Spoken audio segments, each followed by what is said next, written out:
morning, and welcome to Miss Martin's World History class. My name is Professor Nicholas Pembleton Fothergill, and I'm here today to talk to you about the Magna Carta. The Magna Carta, or the Great Charter, was a document created by the British barons to limit the power of their king. It was sealed by King John in 1215, making it Europe's first known constitution. The Magna Carta included many profound new ideas, such as the right to due process under the law, the concept of a higher law which applied to everyone including the king, and the idea that free men had rights that could not be taken away at the whim of a king. Although the definition of a free man was quite narrow in medieval England, the idea that certain inherent, or perhaps inalienable rights was an important first step towards the idea of universal human rights, which most societies hold dear today. Many of the ideas inscribed in our own US Constitution first appeared in the Magna Carta. The Magna Carta was created in response to a confluence of important events.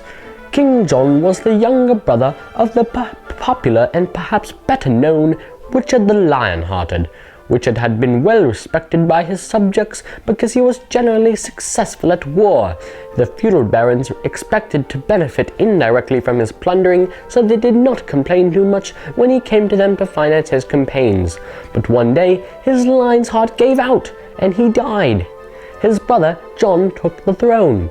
King John levied far more taxes than Richard did, and under his reign, the economy suffered greatly. Since he was not as nearly as lion-hearted as his brother, he was more defensive in his approach to war, and far less successful than his brother. He lost France, and then was excommunicated, but continued to request funds, men, and resources. The barons became increasingly dissatisfied, and ultimately decided they did not wish to pay for John's campaigns. After the barons besieged Northampton Castle in London as a protest against their mistreatment, the king agreed to begin negotiations. On June 15, 1215, at a place called Runnymede on the River Thames, King John signed, or sealed, the first draft of the 63 clauses of the Magna Carta. The barons who created the Magna Carta did so for several reasons. King John frequently violated both feudal and common law, disregarding what the barons believed to be their God-given rights. As proposed and written by the Magna Carta, and I quote, "To all free men of our kingdom we have also granted, for us and our heirs forever, all the liberties written out below to have and to keep for them and their heirs, of us and our heirs," end quote. What the barons writing the Magna Carta wanted most of all was to pay less taxes, and they thought that the best way to ensure this would be to subject King John to the very taxes and laws that governed them.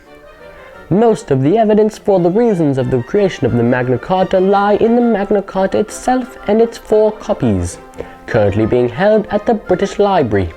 For instance, in just its second clause, the 1215 version of the Magna Carta says, and I quote, "If any earl, baron, or other person that holds land directly from the crown for military service shall die, their heir shall have his inheritance on payment of the ancient scale of relief," end quote, thereby proving the real intent of the baron authors.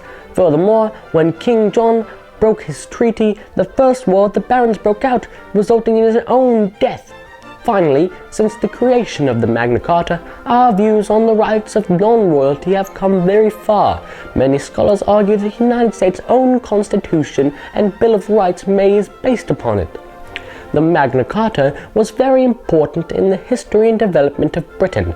After his death in 1216, John's son Henry III assumed the throne. In 1225, Henry III re-signed the Magna Carta, hereby starting a tradition that would persist for generations, with each successive monarch re-signing the Magna Carta. Most relevant to our class, the Magna Carta has proven to be very influential in the composition of the United States' Constitution. To quote its distinctly referenced 39th clause, "No free man shall be seized or imprisoned, or stripped of his rights or possessions, or outlawed or exiled, or deprived of his standing in any way, nor will we proceed with force against him or send others to do so, except by the lawful judgment of his equals or by the law of the land." End quote. This is among the first references to the familiar concept of trial by a jury of one's peers that figures prominently in the United States legal system. Ultimately, the Magna Carta was extremely significant in advancing the modern concept of universal human rights. Without it, our Constitution may not have been possible to imagine. Our views on human rights have come a significantly far way, diminishing racism and sexism and making us as a globe more connected and accepting of others and their actions. Thank you. Class dismissed.